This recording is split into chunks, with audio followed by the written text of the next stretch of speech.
A ideia é transmitir ao teu coração aquilo que o Senhor fala ao meu coração através dos devocionais. E vamos ministrar nos salmos, porque assim nós não vamos ter como escolher o que pregar. Hoje eu vou falar isso, amanhã eu vou falar aquilo. Nós vamos pregar aquilo que o texto nos força a pregar, nos induz a pregar aquilo que nele está escrito, e assim crendo que à medida em que formos passando pelos salmos, Deus vai falando contigo através de consolação, através de exortação, através de correção. E para hoje nós temos o Salmo de número 1, cujo conteúdo é este: Bem-aventurado o varão que não anda segundo o conselho dos ímpios, nem se detém no caminho dos pecadores, nem se assenta na roda dos escarnecedores. Antes tem o seu prazer na lei do Senhor, e na sua lei medita de dia e de noite. Pois será como árvore plantada junto a ribeiros de águas, a qual dá o seu fruto na estação própria, e cujas folhas não caem, e tudo quanto fizer prosperará. Não são assim os ímpios, mas são como a moinha que o vento espalha. Pelo que os ímpios não subsistirão no juízo, nem os pecadores na congregação dos justos. Porque o Senhor conhece o caminho dos justos, mas o caminho dos ímpios perecerá. Momento da Palavra. A Bíblia. A Bíblia no rádio. Pois bem, meu querido ouvinte, com a graça de Deus, vamos juntos meditar na palavra do Senhor, na Escritura Sagrada. Palavra de Deus que é alimento para a nossa alma, que nutre a nossa fé, nos fortalece para a caminhada, para a jornada. Para isso existe a pregação, para nos ajudar a prosseguir na jornada, a nos ajudar a evitar erros, desvios e nos manter firmes. Você ouviu a leitura do Salmo 1. E como os salmos são importantes para a nossa vida. Alguém já disse que se o pregador ministra nos salmos, provavelmente ele não teve tempo para estudar, ou não estudou, ou não preparou uma mensagem. Tal pessoa com infeliz comentário entende os salmos como algo simples, como algo simplório, mas não. Os salmos confrontam a nossa vida, os nossos erros. O livro dos salmos são poemas de adoração a Deus. E por se tratar de poemas, de cânticos, de melodias que se apresentavam a Deus, dentre esses salmos existem os didáticos, aqueles salmos que nos ensinam, nos orientam, nos trazem alguma verdade. E o Salmo 1 é a porta de entrada do saltério, já que os salmos são conjuntos de canções que devem fazer parte do culto que é oferecido a Deus, que faz parte da celebração ao Senhor. O Salmo de número 1 começa ensinando quem é o justo e quem é o ímpio. Em outras palavras, que tipo de pessoa Deus aceita o culto e que tipo de pessoa Deus não aceita o culto. E geralmente, quando eu prego o Salmo de número 1, por exemplo, por ocasião da virada do ano, ou do início de um novo ano, ou dos primeiros cultos do ano novo, eu trabalho metas para aquele ano, porque todo ano novo tem-se as metas, né? Esse ano eu vou ser mais crente, eu vou ler a Bíblia toda, esse ano eu vou até orar mais, esse ano eu não vou mais pecar ali, não vou pecar mais acolá. O problema é que à medida em que os dias vão passando, a gente percebe que embora sendo ano novo, a vida continua a mesma, as dívidas continuam a mesma e a vida continua. Os mesmos erros, as mesmas falhas, e à medida em que o tempo passa, muitas metas são deixadas para trás. Muitas metas e propósitos são esquecidos. Eu quero, com a ajuda do salmista, deixar 3 metas para a tua vida, porque ainda dá tempo. Nós estamos no início do mês de fevereiro e eu quero sugerir 3 metas para a sua vida. De tudo que você planejou fazer, ou caso você ainda não estabeleceu nenhuma meta para a sua vida para esse ano, atente e tome para si essas 3 sugestões, 3 metas para o ano de 2025. A primeira dessas metas está no versículo 1. Corte relacionamentos prejudiciais. Talvez tua vida vai melhorar muito quando você deixar, como diz aí os mais antigos, de mostrar os dentes para quem é caluniador, para quem é falso. Você às vezes fica tentando forçar uma amizade que não tem fruto algum. A pessoa com quem você se relaciona, mantém amizade, mantém contato, é maligna. A língua felina, a boca, como diz Romanos 3, é sepultura. Não traz nada que se aproveita. Pessoas com quem você se reúne que não faz outra coisa a não ser escarnecer. Tirar a boa imagem de uma pessoa, difamar. Existem pessoas que, se você fazer algum comentário a respeito de alguém, aquele alguém pode ser gente boa, boa índole, boa conduta. Aí a pessoa com quem você comenta procura sempre um defeito, um pecado que a pessoa cometeu lá em 1800 e carne seca. Mas é porque tu não sabe. Vocês são ingênuos. Fulano de tal, no ano tal, fez isso assim. São pessoas que não conseguem ver as virtudes dos outros, apenas os erros, apenas as falhas. Ninguém presta. Pastor é ladrão, o irmão que ora é fariseu, é hipócrita. A igreja inteira tem problema e ele é só o que vê e parece que ele não tem problema. São tipo de pessoas que é bom manter distância. Manter comunhão é uma coisa, conviver é outra.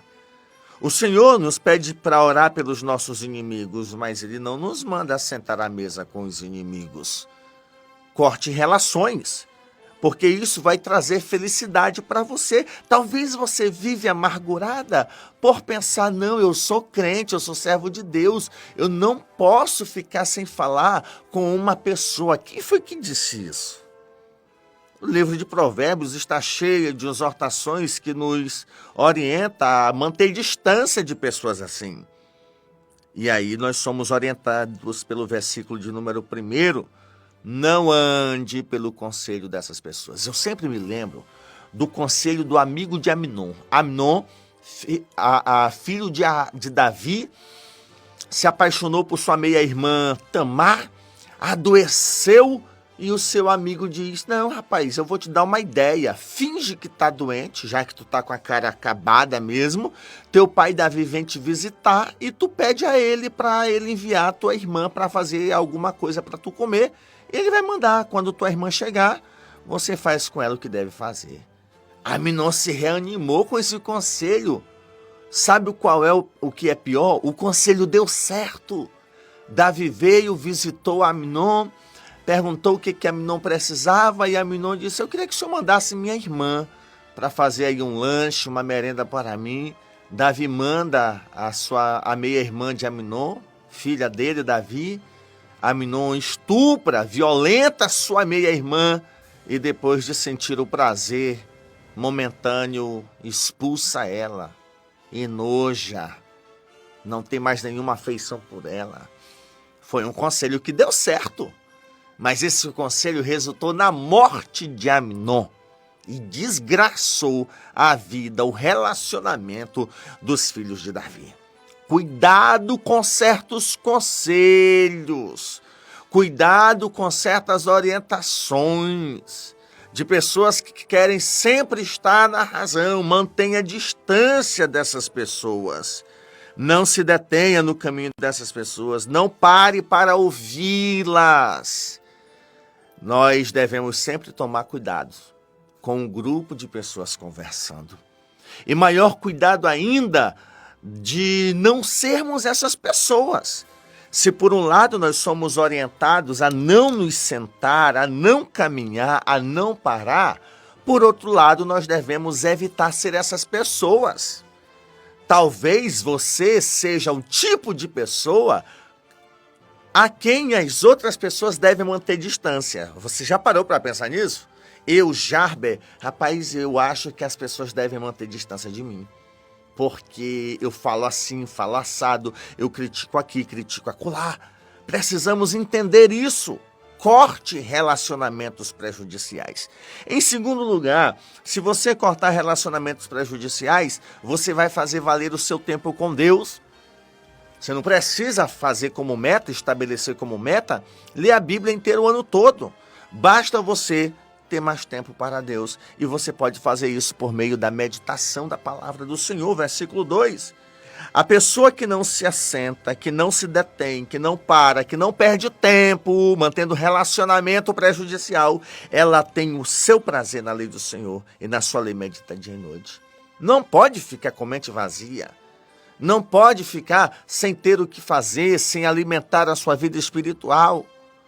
O que é impossível é você querer manter relacionamento com gente com quem você deve manter distância e ainda assim querer manter um bom relacionamento com Deus. Não funciona. Saiu da calçada, saiu de uma roda de amigos onde não teve uma conversa que se aproveitou e aí vai querer ter tempo para Deus. Esse tempo para Deus não vai ser de qualidade. Então, para que o seu tempo com Deus seja de qualidade, comece cortando relacionamentos. E em segunda meta, melhore seu tempo com Deus. Tenha prazer na lei do Senhor. Não leia a Bíblia por obrigação. Eu fiz o propósito de ler a Bíblia todo ano, eu tenho que ler. Não faça isso, pelo amor de Deus. Não faça disto uma obrigação. Faça disso um hábito, um costume, algo prazeroso, algo que traga satisfação para a tua vida. E para encerrar, uma terceira meta. Trate de consolidar, firmar a sua vida. Em outras palavras, para de ser inconstante. Para de começar uma coisa e não terminar. Para de iniciar uma jornada e interromper. Seja constante na sua vida espiritual. Versículo de número 3. Seja como árvore plantada à beira do riacho, à beira dos ribeiros, a qual no seu tempo dá o fruto na estação própria e cujas folhas não caem. E assim você vai ser próspero. Comece a experimentar a constância. Também o contentamento. Você pode não ser tão feliz porque lhe falta alguma coisa, mas você pode ser contente, cultivar a virtude do contentamento, que é você não ser ingrato com aquilo que você já tem, mas aquilo que você já tem, você tem como essencial, como suficiente. Consolide sua vida. Pare um pouco, pare de querer passar na frente dos outros, de correr demais. Basta você não parar, você não precisa correr, cair, quebrou, volta, sai e abandona a jornada. Caminhe, simplesmente não pare. Como uma árvore plantada, junto ao ribeiro, ela está ali, parece que não vai a lugar algum, mas ela não precisa ir para lugar algum, ela basta dar sombra e dar frutos e assim ter a sua utilidade. Isso fala de constância, perseverança, firmeza, criar raízes, estar em um lugar sólido, não seja vulnerável, como é o caso do ímpio, como vai dizer no versículo 4, eles são como folha seca que o vento espalha. Eles não vão resistir, subsistir no dia do juízo. O justo, pelo contrário, vai permanecer. E o Senhor sabe o final do caminho do justo. Sabe o que é pior? É que aqui e acolá existem ímpios que acreditam que serão salvos. Existem ímpios que têm a convicção de que não irão para o inferno. E o versículo final, 6, vai dizer: o Senhor conhece o caminho dos justos. O Senhor sabe o que é que espera o justo, o destino final do justo, mas o caminho dos ímpios perecerá. Portanto, meu querido ouvinte, se você tomar para si essas 3 metas: cortar relacionamentos prejudiciais, melhorar seu tempo com Deus por meio da meditação da Escritura e, por fim, consolidar, arraigar a sua vida constantemente para que você produza frutos, pode ser, pela Escritura, uma boa opção para que você tenha uma qualidade de vida melhorada, um tempo com Deus melhorado, sabendo que tudo acaba. Então, por que não aproveitar o seu tempo com Deus, com pessoas sábias, com pessoas saudáveis? Tente passar um ano sem se envolver em fuxico, sem ter o teu nome numa roda de conversas, a não ser na boca do escarnecedor, que para esses aí basta você existir, para eles fazerem o que amam, escarnecer, tirar o couro, tirar a carne. Mas se esforce para não ser assunto em rodas de conversa, e não se envolver no famoso disse que me disse. Procure viver uma vida talvez anônima, longe dos holofotes, da boca dessas pessoas que são malignas. E viva uma vida que Deus olha, que Deus aprova, que Deus se agrada. E para isso, contamos com a ajuda do Espírito Santo. Você pode dizer amém?